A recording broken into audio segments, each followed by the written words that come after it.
सुख देता है न दुख देता है। काहू न कोई सुख दुख कर जाता, सब निज कृत कर्म भोग नहीं प्राता। सभी के सभी अपने किए हुए कर्मों का यहाँ भुगतान करते हैं। तो हमारे महापुरुषों ने हम लोगों को सही रास्ते पर चलने के लिए नाम जप बताया कि भाई इस जीवन में, इस मानव जीवन को सुधारो। तुम बिगड़े हुए बिगड़ैल हो, राक्षसी वृत्ति अपनाए हुए हो।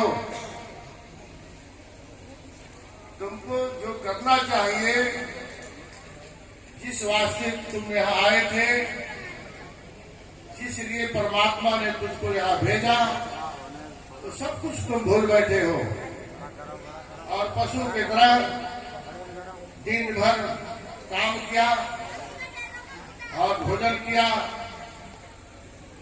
और सो गया। तो इन कर्मों के अंदर अगर हम ध्यान करके देखें, हम जो लोग कर्म करते हैं और जो आज पशु पक्षी करते हैं, उन पक्षी पक्षियों में और हम मनुष्यों में फर्क क्या है? जो कर्म हम लोग करते हैं वही कर्म पशु पक्षी भी करते हैं। हमारे कर्मों में और पशु पक्षियों में कोई भिन्नता नहीं है। लेकिन तुलसीदास जी कहते हैं कुछ है भिन्नता, जिस भिन्नता के लिए, जिस खासियत के लिए तुमको मानव कहा गया। नहीं तो हम सब दानव प्रवृत्ति में हैं, लेकिन मानव कहते किसके हैं? इंसान किसको कहते हैं? करे बंदगी वही इंसान होता है, करे बंदगी वही इंसान होता है, नहीं तो हैवान होता है।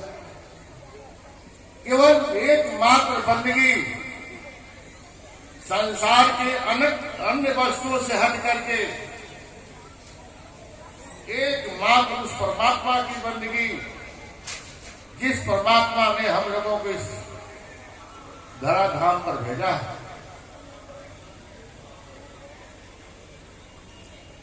अगर उस बंदगी को हम लोगों ने नहीं किया तो पशु और मनुष्य को कोई अंतर नहीं। जो कर्म पशु करता है वो भी बाल बच्चे पैदा करते हैं, वो भी खाते हैं, वो भी दुख सुख अनुभव करते हैं। उनमें भी अमीरी गरीबी है, उनमें भी दुख सुख अनुभव करते हैं, उनमें भी बड़े और छोटे का होता है। तो हित अनहित पशु पक्षी जाना, मानुष तन गुण ज्ञान ध्याना। अगर मनुष्य के पास अगर गुण नहीं है तो उस मनुष्य को इंसान न कह करके उसको हैवान कहा जाता है। राजा भर्तृहरि ने मोह मुद्गर में दिया है कि साम न विद्या न तपो न दानम, ध्यानम न गुणो न धर्मो, के मृत लोके भूमि भार भूता, मनुष्य रूपेण मृगस्य चरति। ये जिसके पास आठों गुण नहीं है, अगर आठों में एक भी गुण है तो थोड़ा सा मनुष्य कहने का अधिकारी रहता। अगर ये गुण नहीं है तो इस पृथ्वी पर मृगा के सदृश भार बन करके घूम रहा है। तो आप लोग अपने अंदर ध्यान करके देखो, न विद्या है, न तप है, न ज्ञान है, न दान है। जब ये सब चीज नहीं है तो हम मनुष्य कहने के अधिकारी नहीं है। क्योंकि हमारा मन शांत नहीं है। मन बिगड़ा हुआ है। मन को समझाने के लिए बड़े बड़े ऋषि मुनि जंगलों में खाक छानते रहे।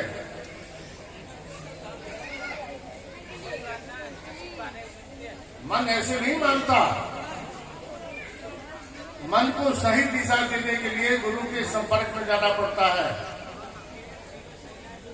क्योंकि मन ही एक ऐसा तंत्र है जो मोक्ष की तरफ ले जाता है, नहीं तो नरक की तरफ गिरा देता है। मन एवं मनुष्याणाम कारण बंध मोक्ष हो। मन ही मोक्ष का भी कारण है और नरक का भी कारण बनता है। जिस तरह से कीचड़ की उत्पत्ति जल से होती है और कीचड़ की सफाई कैसे होती है? जल से। यानी जल के अंदर वो दोनों गुण हैं, कीचड़ भी बनाता है और इस कीचड़ को जल से धुलाई भी होती है। इसी तरह मन जो है या तो नरक में ले जाएगा या तो बैकुंठ में ले जाएगा। लेकिन कौन सा मन आपको बैकुंठ में ले जाएगा?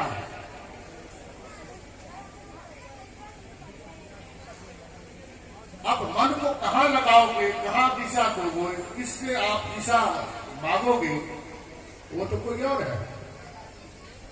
कबीरदास जी कहते हैं कि कबीरा मन तो एक है, चाहे जहां लगाओ। मन तो एक ही है। बालक ने उठा दोनों अब उस मन को कहाँ लगाना चाहते हो? या तो हरि भक्ति कर या तो किसी कराओ।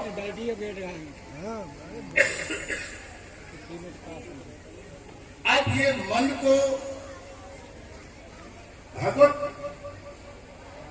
शरण में कैसे ले जाए? मन को कौन हम गति देगा, कौन दिशा देगा? तो गति और दिशा देने वाले सदगुरु होते हैं, क्योंकि हम लोग अभिज्ञ हैं, हम सब अंधे हैं। ज्ञानवान तो केवल गुरु होते हैं जो हमको प्रकाश देते हैं।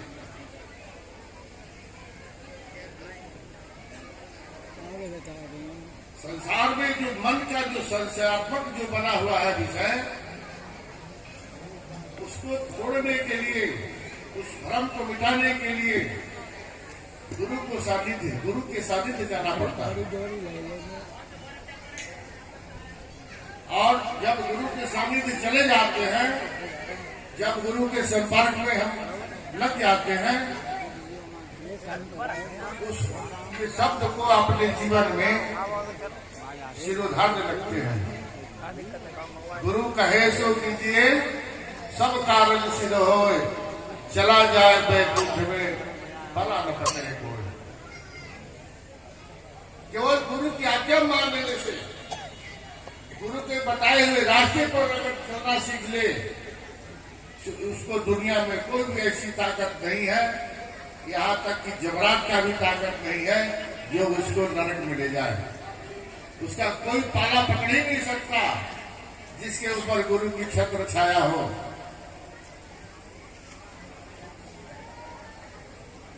तो यही सुखदेव मुनि के जीवन में घटित घटा। सुखदेव मुनि को अहंकार हो गया कि मैं 12 साल तक अपने मां के गर्भ में रहा और मैंने अमर कथा सुनी है। साक्षात भगवान शिव के मुखारविंद से अमर कथा सुनी और पिता वेद व्यास जी के जैसे त्रिकालदर्शी के द्वारा मैं अपने मां के गर्भ में 12 साल तक पड़ा रहा।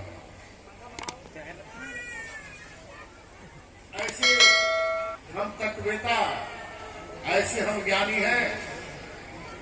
और जब मां के गर्भ से जब निकले तो सीधे वन की तरफ प्रस्थान कर दिए। पिताश्री चिल्ला रहे कि बेटा कहां जा रहे हो, रुक जाओ।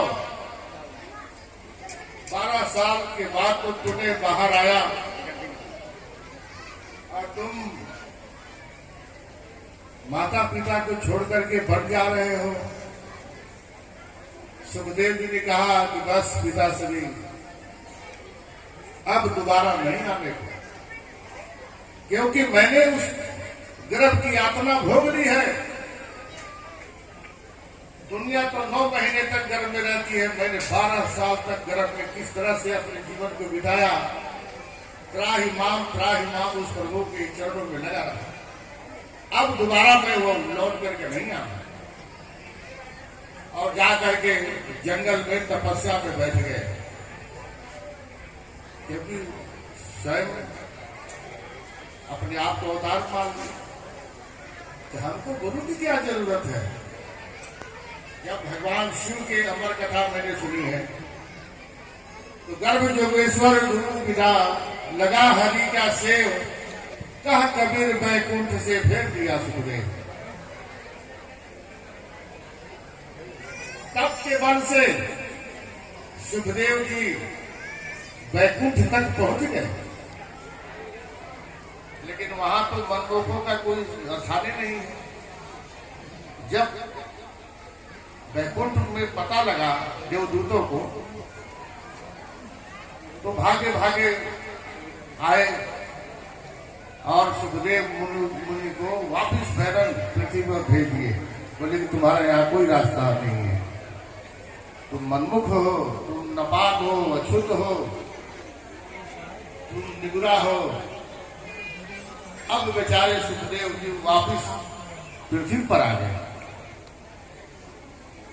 अब सोचने लगे कि अब क्या करें। तो अपने पिताश्री के पास पहुंचे, व्यास जी के पास, कि पिताश्री मेरे को आप चेला बना लीजिए और मेरे को बीज मंत्र दीजिए। बोले कि ऐसा कैसे होगा, अरे मैं तेरा बाप हूं, तू मेरा बेटा है, कहीं ऐसा हुआ है कि बाप बेटे को शिक्षा दे, मंत्र दे। और मैं स्वयं गृहस्थी में हूं, मैं परिवार बाप में हूं, तो मेरे पास नाम दान देने का कोई अधिकार नहीं है। फिर पिताजी पे कहा जाओ। बोले कि अगर तुमको दीक्षा लेनी ही है, आज के समय में गुरु योग्य जनक महाराज वही जाकर के उनके चरणों में फरियाद करो, अरदास करो कि आप मेरे को नाम दान दे दें। अब मन ही मन सोचने लगे कि हद हो गई। एक तरफ कहते हैं कि मैं गृहस्थ हूं, मैं कैसे दे सकता हूं, और दूसरी तरफ गृहस्थ की तरफ भेज रहे हैं। जनक महाराज भी तो गृहस्थी थे। अब सोचते हुए जा रहे हैं। अब जनक महाराज ने परीक्षा ली, बड़ी आओ भगत करी, अपने संतरियों को भेजे। बोले भाई एक कर्मचारी आ रहा है, उसको बड़ा प्यार से उसको भाव दो, प्यार मोहब्बत दो, आसन दो, भोजन ग्रहण करने के लिए तमाम व्यंजन बनवाओ। अब 56 प्रकार के व्यंजन जनक महाराज के आदेशानुसार तैयार हो गया और एक महल के बीचों बीच आसन पर उनको बैठा दिया गया कि महाराज यही आसन ग्रहण करें, आपका जो है ना भोजन आ रहा है। और ऊपर एक नंगी तलवार लटक रही थी। ऐसा लग रहा था कि अब वो तलवार जमीन पर गिरने वाली है। और उसी तलवार के बीचों बीच सिधाई में सुखदेव जी को बैठा दिया गया और 56 प्रकार के व्यंजन उनके आगे रख दिया गया। दास दासियां पंखा झेलने लगी और कह रही हैं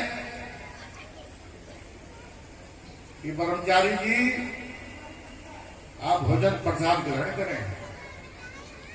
अब ब्रह्मचारी जी को तो ध्यान है तलवार में, जो तलवार लटक रही है, अगर कहीं धागा टूट करके गिरा तो मेरे सीधे खोपड़ी में पार कर जाएगा। जैसे वैसे उन्होंने व्यंजन इधर उधर उठाया और खाया।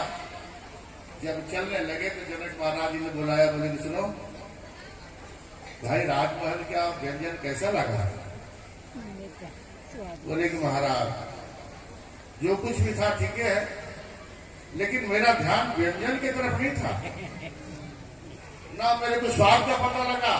फिर तुम भाई भोजन कैसे किया? बोले कि महाराज उस समय मेरी ध्यान जो है उस तलवार के ऊपर थी कि कहीं वो तलवार मेरी खोपड़ी न पार कर गया।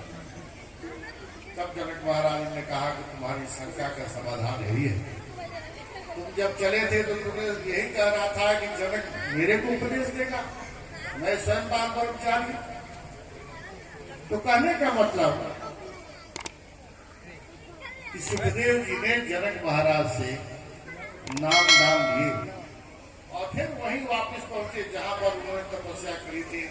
दोबारा उन्होंने तपस्या करना शुरू किया।